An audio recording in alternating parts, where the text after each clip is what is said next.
बिटिसिनि फरायसाफोरनि थाखाय मोजां खौरां। हाग्रामा महिलारि दैदेननाय बिटिसिआव 150 साख्रि ओंखारदों। बिटिसि खुंथाया फरेस्ट बिफानाव लांदां जाना थानाय मासिखौ सुफुंनो थाखाय साख्रि थिसननो फोसावलाय होदों।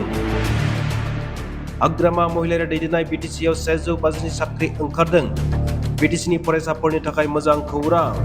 हाग्रामा महिलारि खुंथायनि CSB एबा सेन्ट्रेल सिलेक्शन बर्डआ हाग्रा बिफानाव 150 साख्रि थिसननो थाखाय थिसननाय फोसावदों।